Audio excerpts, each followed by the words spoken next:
Very good evening friends Gupta ji की पाठशाला YouTube channel में आप सभी का स्वागत है फ्रेंड्स। आज डेली न्यूज़ एनालिसिस के तहत 14 फरवरी 2025 को हम लोग दो महत्वपूर्ण टॉपिक्स को देखेंगे जो हाल फिलहाल में न्यूज़पेपर में काफ़ी चर्चा में रहा था। ठीक है, पहला टॉपिक है आपका व्यापार युद्ध और व्यापार शस्त्रीकरण। इसके तहत हम लोग देखेंगे कि व्यापार युद्ध और व्यापार शस्त्रीकरण का क्या प्रभाव वैश्विक अर्थव्यवस्था में और अंतर्राष्ट्रीय संबंधों पर पड़ेगा, तो उसी का हम लोग यहाँ पर एनालिसिस करेंगे।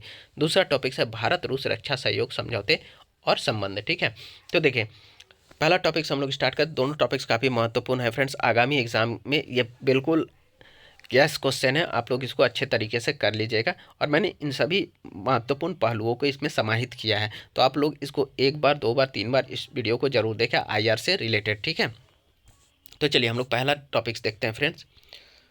चलिए, वैश्विक अर्थव्यवस्था पर व्यापार युद्धों के प्रभाव का विश्लेषण तथा व्यापार शस्त्रीकरण की अवधारणा, अंतर्राष्ट्रीय संबंध और आर्थिक स्थिरता। ठीक है, तो इसमें हम लोग व्यापार युद्ध और व्यापार शस्त्रीकरण के बारे में चर्चा करेंगे। ठीक है, अब देखेंगे व्यापार युद्ध या व्यापार शस्त्रीकरण का क्या प्रभाव अंतर्राष्ट्रीय संबंध पर पड़ेगा और विकसित देशों की नीतियों का क्या प्रभाव अन्य देशों पर पड़ने वाले हैं। ठीक है, तो देखिए ये जो अभी संरक्षणवादी नीति जो अमेरिका अपना रहा है, तो वो किस लिए ना किस पॉलिसी के तहत अपना रहा है, तो बेगर था नेबर पॉलिसी। ठीक है, बेगर था नेबर पॉलिसी। ठीक है, अपने व्यापार और अपनी अर्थव्यवस्था को संरक्षण करने हेतु जो पॉलिसी अपनाई गई है, जिसके तहत ट्रेड वार और मुद्रा का अवमूल्यन इत्यादि नीतियों को अपनाया गया, उस प्रकार के नीतियों को बेगर था नेबर नीति कहा जाता है। उसकी भी हम चर्चा यहाँ कर देंगे। तो देखिए पहला हम लोग देखते हैं अब क्या है, यहाँ से हम लोग देखते हैं इसको। अमेरिकी राष्ट्रपति डोनाल्ड ट्रंप के कार्यकाल में प्रारंभ हुए व्यापार युद्धों और व्यापार शस्त्रीकरण की व्यापक प्रवृत्ति के कारण वैश्विक आर्थिक परिदृश्य में महत्वपूर्ण परिवर्तन आया है। इन उपायों का वैश्विक अर्थव्यवस्था के विभिन्न क्षेत्रों पर दूरगामी प्रभाव पड़ा है। ठीक है, अब देखिए व्यापार युद्ध होता क्या है। ठीक है, व्यापार युद्ध की स्थिति तब उत्पन्न होती है जब राष्ट्र कथित आर्थिक क्षति या अनुचित व्यापार प्रथाओं के प्रतिशोध में एक दूसरे के विरुद्ध टैरिफ या व्यापार बाधाएं आरोपित करते हैं। तो हमने अभी एक बताया था कि बेगर था नेबर पॉलिसी के तहत ये सभी चीज़ें आती है, यानी जैसे मुद्रा का अवमूल्यन, व्यापार युद्ध, ये सभी चीज़ें। तो अब हम लोग देखेंगे आगे बेगर था नेबर पॉलिसी है क्या। मैंने यहाँ पर मेंशन नहीं किया फ्रेंड्स, क्योंकि ये टेक्निकल वर्ड है, आप लोग लिख पाइएगा या नहीं नहीं पता, लेकिन फिर भी मैं इसको चर्चा कर देता हूँ। ठीक है, चलिए चलिए फ्रेंड्स देखते हैं। अमेरिका ने बेगर दाय नेबर नीति के तहत चीन, कनाडा और मैक्सिको से होने वाले आयात पर प्रशुल्क लगाया है। यही अभी हमने बोला था कि ट्रेड वॉर और जो मुद्रा अवमूल्यन की नीति है उसको क्या कहा जाता है, बेगर दाय नेबर नीति या बेगर थाय नेबर नीति कहा जाता है। ठीक है, तो चलिए देखिए, अमेरिका ने बेगर थाय नेबर नीति के तहत चीन, कनाडा और मैक्सिको से होने वाले आयात पर प्रशुल्क लगाया। बेगर दाय नेबर नीति यह एक संरक्षणवादी रणनीति है जिसमें अन्य देशों को प्रभावित करते हुए अपनी आर्थिक स्थिति में सुधार लाने हेतु व्यापार अवरोधों, मुद्रा अवमूल्यन और सब्सिडी जैसे उपाय करना शामिल है।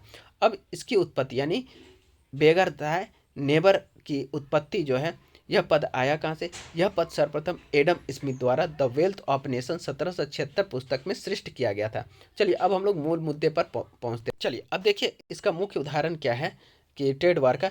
अमेरिका चीन व्यापार युद्ध 2018 से अभी फिर वर्तमान में, बीच में ये थमा हुआ था लेकिन 2018 में इसकी शुरुआत हुई थी। फिर बीच में जब नई सरकार आई तो इन चीज़ों पर क्या लगा था कि रोक लग गई थी, लेकिन वर्तमान में डोनाल्ड ट्रंप के आने के बाद फिर से ये स्टार्ट हो गया। तो उसी को हम लोग अभी देखेंगे, व्यापार अमेरिकी चीन व्यापार युद्ध 2018 वर्तमान। ठीक है, अमेरिका ने बौद्धिक संपदा की चोरी, अनुचित सब्सिडी और मुद्रा संशोधन का उदाहरण देते हुए चीनी वस्तुओं पर भारी शुल्क लगाया। इसके जवाब में चीन ने प्रति शुल्क हटा लिए, जिसके परिणाम स्वरूप वैश्विक आपूर्ति श्रृंखलाओं में व्यवधान उत्पन्न हो गया है। ठीक है, अब देखिए व्यापार शस्त्रीकरण क्या है। व्यापार शस्त्रीकरण से तात्पर्य व्यापार नीतियों के विशुद्ध आर्थिक उपायों के बजाय भू राजनीतिक उपकरण के रूप में रणनीतिक उपयोग से है। ठीक है, इसमें प्रतिद्वंदी देशों पर दबाव डालने के लिए आर्थिक प्रतिबंध, निर्यात नियंत्रण, आपूर्ति श्रृंखला प्रतिबंध और मुद्रा संशोधन शामिल हैं। उदाहरण के लिए जैसे कि अभी व्यापार शस्त्रीकरण या व्यापार शस्त्रीकरण में क्या है उसका उदाहरण देखिए। चीन की तकनीकी प्रगति पर अंकुश लगाने के लिए अमेरिका ने हुआवेई पर प्रतिबंध लगाया। वहाँ की एक कंपनी है हुआवेई पर क्या किया, अमेरिका ने प्रतिबंध लगा दिया। भू राजनीतिक तनाव के बीच रूस ने यूरोप को गैस आपूर्ति में कटौती की। प्रौद्योगिकी विनिर्माण में प्रभुत्व बनाए रखने के लिए चीन के दुर्लभ मृदा निर्यात पर नियंत्रण। ठीक है, तो ये सभी उदाहरण है किसके, व्यापार शस्त्रीकरण के। ठीक है, अब देखिए हालिया अमेरिकी टैरिफ कनाडा और मेक्सिको के सभी आयातों पर 25% टैरिफ और चीनी वस्तुओं पर 10% प्रशुल्क, ये भी इसी का एक उदाहरण है। ठीक है, अब चलिए वैश्विक राजनीति में प्रमुख व्यापार युद्ध और व्यापार शस्त्रीकरण। तो देखिए पहला हो गया आपका अमेरिका चीन व्यापार युद्ध के बारे में हम लोग देखेंगे यहाँ पर। तो देखिए अमेरिका ने 550 अरब डॉलर मूल्य के चीनी सामान पर टैरिफ लगाया। चीन ने जवाबी कार्रवाई करते हुए इलेक्ट्रॉनिक्स, ऑटोमोबाइल और कृषि क्षेत्रों को बाधित कर दिया। रूस पर अमेरिकी प्रतिबंध, ये सभी व्यापार शस्त्रीकरण है फ्रेंड, देखिएगा व्यापार युद्ध और व्यापार शस्त्रीकरण का उदाहरण है। ठीक है, ध्यान रखिएगा इसको। तो देखिए रूस पर अमेरिकी प्रतिबंध 2022 से वर्तमान तक। ठीक है, यूक्रेन पर रूस के आक्रमण के बाद अमेरिका और यूरोपीय संघ ने तेल, गैस एवं बैंकिंग लेन देन पर प्रतिबंध लगा दिया। ठीक है, चीन की आर्थिक दबाव रणनीति, यह भी एक उदाहरण है। तो देखिए ऑस्ट्रेलिया कोविड-19 की उत्पत्ति की जांच के आह्वान के बाद, देखिए ऑस्ट्रेलिया के कोविड-19 की उत्पत्ति के जांच के आह्वान के बाद ऑस्ट्रेलियाई कोयला, जौ, शराब पर प्रतिबंध लगा दिया गया। अब ताइवान का देखिए उदाहरण लीजिए कि बढ़ते राजनीतिक तनाव के बीच ताइवान के खाद्य आयात पर प्रतिबंध लगा दिया गया। लिथुआनिया के बारे में भी हम लोग देख लेंगे। लिथुआनिया, ताइवान के साथ संबंध मजबूत होने के बाद लिथुआनिया के निर्यात को रोक दिया गया। ठीक है, अब देखिए व्यापार युद्ध और व्यापार शस्त्रीकरण के क्या क्या प्रभाव होंगे। ठीक है, व्यापार युद्ध और व्यापार शस्त्रीकरण के प्रभाव, आर्थिक व्यवधान होगा, वस्तुओं का हथियारीकरण होगा। ठीक है, फिर प्रौद्योगिकी पर इसका प्रभाव पड़ेगा, खाद्य आपूर्ति पर इसका प्रभाव पड़ेगा, वैश्विक गठबंधनों में बदलाव होगा। ठीक है, नए व्यापार गठबंधन बनेंगे, खनिज सुरक्षा साझेदारी पर इसका प्रभाव पड़ेगा, प्रौद्योगिकी युद्ध की शुरुआत हो सकती है। तो ये सभी मुद्दे एक एक करके हम लोग यहाँ से देखेंगे। ठीक है, तो देखिए पहला क्या है कि व्यापार युद्ध और व्यापार शस्त्रीकरण के प्रभाव, आर्थिक व्यवधान। देखिए उत्पादन लागत में वृद्धि, मुद्रास्फीति तथा ऊर्जा की कीमतों में उछाल वैश्विक आपूर्ति श्रृंखलाओं और व्यापार प्रवाह में व्यवधान उत्पन्न करेगा। ठीक है, विनिर्माण को चीन से दूर ले जाना, उदाहरण के लिए एप्पल और सैमसंग द्वारा उत्पादन को भारत और वियतनाम में स्थानांतरित करना, इस प्रकार के आर्थिक व्यवधान भी उत्पन्न हो सकते हैं। इसका उदाहरण दिया था वही। चलिए फ्रेंड्स देखते हैं, वस्तुओं का हथियारीकरण होगा यहाँ से। ठीक है, तो वस्तुओं के हथियारीकरण में क्या हो सकता है, ऊर्जा पर प्रभाव। ठीक है, भू राजनीतिक संघर्षों में तेल और गैस का उपयोग। ठीक है, खाद्य जैसे कि आर्थिक दबाव के रूप में अनाज निर्यात पर प्रतिबंध लगाया जा रहा है। ठीक है, अब हो रहा प्रौद्योगिकी जैसे कि एआई और सेमीकंडक्टर आपूर्ति श्रृंखला युद्ध का मैदान बन रही है। अब देखिए वैश्विक गठबंधनों में भी बदलाव आ रहा है इसका प्रभाव के रूप में। तो देखिए वैश्विक गठबंधनों में बदलाव जैसे फ्रेंड शोरिंग, देशों द्वारा अपने भू राजनीतिक सहयोगियों की ओर व्यापार स्थानांतरित करना, नए व्यापार गठबंधन जैसे क्वाड और आईपीईएफ में भारत की सक्रिय भागीदारी। ठीक है, खनिज सुरक्षा साझेदारी एमएसपी, महत्वपूर्ण खनिज आपूर्ति श्रृंखलाओं में विविधता लाने और उन्हें स्थिर बनाना। ठीक है, प्रौद्योगिकी युद्ध, देखिए सेमीकंडक्टर प्रभुत्व को लेकर अमेरिका चीन चिप युद्ध, वैकल्पिक भुगतान प्रणालियों का उदय जैसे कि रूस का मीर, भारत का रुपया रूबल व्यापार। ठीक है, आगे हम लोग देखेंगे इसमें व्यापार युद्ध के युग में रणनीतियाँ और भारत की भूमिका क्या होगी। तो देखिए अमेरिका चीन व्यापार युद्ध पर भारत की प्रतिक्रिया, चीन+1 रणनीति। ठीक है, देखिए अमेरिका चीन व्यापार युद्ध पर भारत की प्रतिक्रिया। तो पहला क्या है, चीन+1 रणनीति अपनाया गया यहाँ पर। ठीक है, वैश्विक कंपनियां अपना उत्पादन भारत में स्थानांतरित कर रही है, किसके तहत, चीन+1 रणनीति के तहत। ठीक है, अब उत्पादन लिंक प्रोत्साहन योजना भी भारत में चलाई जा रही है। तो देखिए उत्पादन लिंक प्रोत्साहन योजना यानी PLI स्कीम यहाँ पर चलाई जा रही है। इलेक्ट्रॉनिक्स, फार्मास्यूटिकल्स और सेमीकंडक्टर क्षेत्र के निर्माताओं को आकर्षित करना इसका मुख्य उद्देश्य है। प्रतिबंधों के बीच भारत रूस व्यापार संबंध, देखिए जैसे कि अब प्रतिबंध लगा हुआ, तो भारत और रूस का व्यापार का संबंध किस प्रकार का है उसको भी देख लेंगे। ठीक है, भारत के हित में। तो देखिए, तेल का आयात भारत कर रहा है अभी, रियायती रूसी तेल का के आयात में अभी वृद्धि हुई है। ठीक है, चलिए फिर क्या हुआ, वैकल्पिक भुगतान प्रणालियाँ, जैसे स्विफ्ट प्रतिबंधों को दरकिनार करने के लिए रुपये और रुपया रूबल व्यापार की संभावना तलाशना, भारत की ये सभी चीज़ें हित में भी आई हुई है। ठीक है, अब देखिए भारत की चीनी व्यापार प्रभुत्व के विरुद्ध भारत की रणनीति क्या है। तो चीनी ऐप्स पर प्रतिबंध लगाया गया 2020 में। राष्ट्रीय सुरक्षा चिंताओं का उदाहरण देते हुए टिकटॉक सहित 200 से अधिक ऐप्स पर प्रतिबंध लगा दिया गया। उच्च आयात शुल्क जो है इम्पोज किया गया है। तो इलेक्ट्रॉनिक्स और सौर पैनल और रसायनों पर शुल्क बढ़ा दिया गया। ठीक है, आगे बोल रहा है घरेलू विनिर्माण को मजबूत करना। तो चीनी वस्तुओं पर निर्भरता कम करने के लिए आत्मनिर्भर भारत पहल की शुरुआत की गई। व्यापार विविधीकरण, आसियान, अफ्रीका और लैटिन अमेरिका के साथ संबंधों को मजबूत करना। अब देखिए यहाँ पर टैरिफ समायोजन की भी योजना चलाई जा रही है। ठीक है, टैरिफ समायोजन जैसे कि ऑस्ट्रेलिया, संयुक्त अरब अमीरात और यूरोपियन संघ के साथ मुक्त व्यापार समझौते यानी FTA पर बातचीत करते समय चीनी वस्तुओं पर टैरिफ बढ़ाना भी शामिल था। ठीक है, भारत के लिए आगे की राह, तो देखिए व्यापार साझेदारी मजबूत करना, महत्वपूर्ण क्षेत्रों में निवेश, आपूर्ति श्रृंखलाओं की लोचशीलता बढ़ाना, विश्व व्यापार संगठन में सुधार। तो इन चारों बिंदु को हम लोग एक एक करके देखते हैं। तो भारत के लिए आगे की राह, तो देखिए पहला पॉइंट है व्यापार साझेदारी को मजबूत करना, यूरोपियन संघ, आसियान और अफ्रीका के साथ संबंधों का विस्तार करना। दूसरा है महत्वपूर्ण क्षेत्रों में निवेश, अर्धचालक यानी कि सेमीकंडक्टर, नवीकरणीय ऊर्जा और आर्टिफिशियल इंटेलिजेंस उद्योगों का विकास करना। आपूर्ति श्रृंखला की लोचशीलता को बढ़ाना। ठीक है, स्वदेशी विनिर्माण को बढ़ावा देना।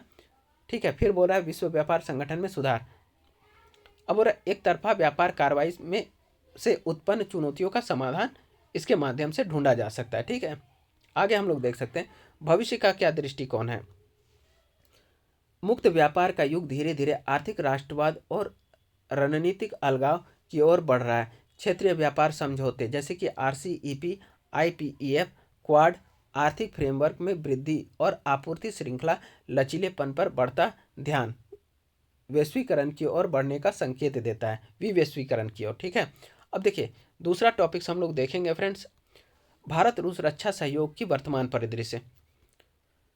यह अंतर्राष्ट्रीय संबंध से संबंधित है और यह समाचारों में प्रमुखता से रही है। ठीक है, हाल ही में रूस की सरकारी रक्षा निर्यात कंपनी रोसोबोरोन एक्सपोर्ट ने रूसी 5वीं पीढ़ी के लड़ाकू विमान FGFA Su-57E पर भारत के साथ साझेदारी का प्रस्ताव रखा। ठीक है, चलिए भारत रूस रक्षा सहयोग की हम लोग यहाँ पर चर्चा कर लेते हैं। रक्षा सहयोग भारत रूस रणनीतिक साझेदारी का एक प्रमुख पहलू है जो सैन्य तकनीकी सहयोग कार्यक्रम पर समझौते द्वारा निर्देशित है।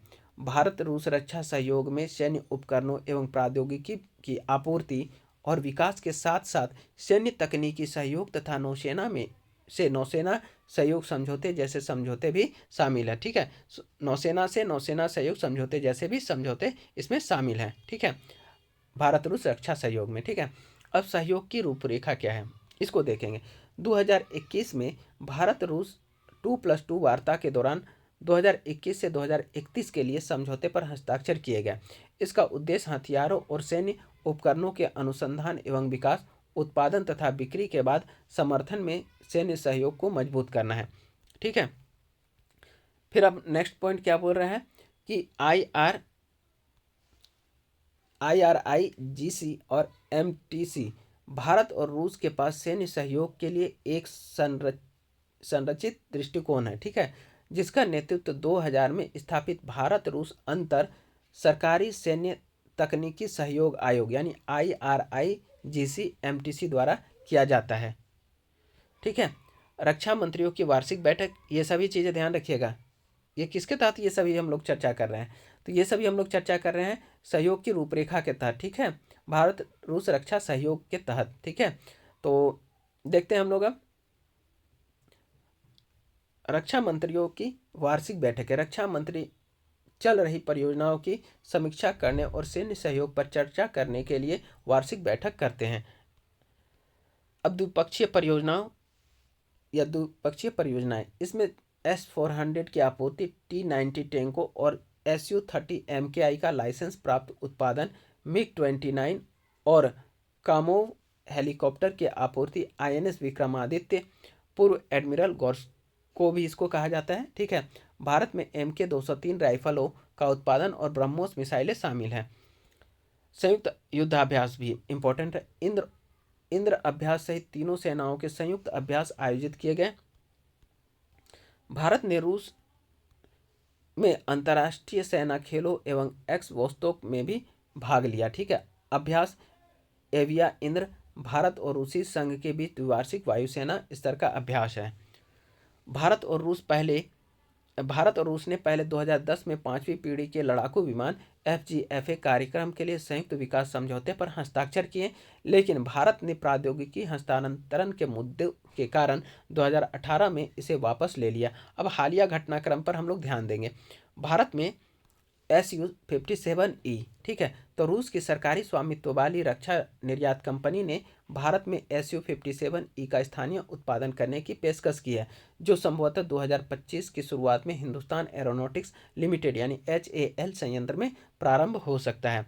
ठीक है, यह engine active electronically scanned array यानी AESA, रडार, ऑप्टिक्स, AI तत्व, सॉफ्टवेयर, संचार और हवाई हथियारों सहित उन्नत 5वीं पीढ़ी की प्रौद्योगिकियां प्रदान करेगा। ठीक है, ये प्रौद्योगिकियां भारत के उन्नत मध्यम लड़ाकू विमान AMCA कार्यक्रम को लाभ पहुंचा सकती है। इसके अतिरिक्त रूस के विमान उत्पादन में 60 वर्षों के सफल सहयोग के आधार पर विमान क्षमताओं को उन्नत करने में भारत के साथ दीर्घकालिक सहयोग का प्रस्ताव रखा है। अब देखिए, रूस अमेरिका के साथ भारत के logistic exchange memorandum of agreement यानी लेमोआ के समान एक लॉजिस्टिक सहायता समझौते पर विचार कर रहा है।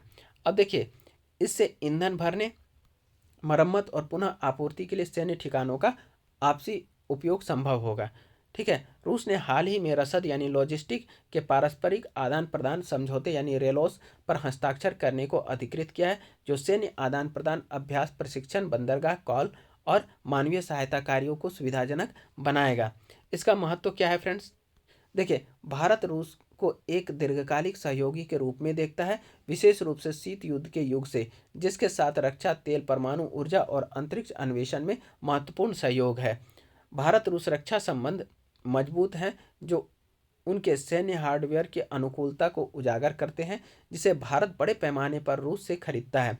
संभावित रसद यानी लॉजिस्टिक समझौता भारत के लिए रणनीतिक महत्व रखता है, विशेष रूप से आर्कटिक क्षेत्र में, क्योंकि यह रूसी सैन्य सुविधाओं तक पहुंच के साथ इस भू राजनीतिक रूप से महत्वपूर्ण क्षेत्र में भारत की उपस्थिति को बढ़ाएगा। अब मुद्दे और चिंताएं क्या हैं? तो आयात पर निर्भरता पहला मुद्दा है। अब चिंता है, देखिए, भारत रक्षा विनिर्माण केंद्र के रूप में विकसित होने की कोशिश कर रहा है, लेकिन इसमें सैन्य उपकरणों के लिए मजबूत औद्योगिक आधार का अभाव है। ठीक है, दूसरा है रूस यूक्रेन युद्ध। ठीक है, दूसरा चिंता या चुनौती रूस यूक्रेन युद्ध है। देखिए, रूस यूक्रेन युद्ध ने रूस के पुर्जों और हार्डवेयर के लिए समय सीमा को पूरा करने की क्षमता के बारे में चिंताएं उत्पन्न की है। रूस पर पश्चिमी प्रतिबंधों ने सैन्य डिलीवरी में देरी के बारे में चिंताएं उत्पन्न की है। अब चीनी फैक्टर भी है, चाइना का फैक्टर भी है। देखिए, चीनी कारक, रूस के चीन के साथ बढ़ते संबंधों के कारण साझेदारी जटिल हो गई है। ठीक है, विशेषकर यूक्रेन में चल रहे युद्ध के मद्देनजर, जिसे भारत के लिए एक चुनौती के रूप में देखा जाता है। अब इसका निष्कर्ष क्या हो सकता है फ्रेंड्स? तो देखिए, निष्कर्ष देखते हैं। भारत रूस सैन्य तकनीकी सहयोग समय के साथ क्रेता विक्रेता ढांचे से विकसित होकर उन्नत रक्षा प्रौद्योगिकियों और प्रणालियों के संयुक्त अनुसंधान एवं विकास, सह विकास तथा संयुक्त उत्पादन से जुड़े ढांचे में बदल गया। इसलिए अपनी साझेदारी को बनाए रखने के लिए भारत और रूस को उभरते मुद्दों का समाधान करना चाहिए। ठीक है, यह सहयोग क्षेत्रीय और वैश्विक सुरक्षा को आकार देने में महत्वपूर्ण भूमिका निभाता रहेगा और भारत और रूस के संबंध जो है एक नई ऊंचाई को छू करके वैश्विक पटल पर एक महत्वपूर्ण महाशक्ति के रूप में उभरेगी। ठीक है, तो फ्रेंड्स, आज का टॉपिक जो है इसी के साथ समाप्त होता है। कल फिर हम नए क्लेवर और नए फ्लेवर के साथ आप लोगों के समक्ष नए टॉपिक्स लेकर के आएंगे। हाँ फ्रेंड्स, कल जो है भारत रूस संबंध पर एक पूरा जो टॉपिक्स है वो समर्पित रहेगा। कल का वीडियो मैं उसका भी बना रहा हूँ नोट्स। ठीक है, तो फ्रेंड्स, आप लोगों को बहुत बहुत धन्यवाद फ्रेंड्स। आप लोग मेरे चैनल को शेयर कीजिए, सब्सक्राइब कीजिए, लाइक कीजिए और कमेंट कीजिए। Good night friends.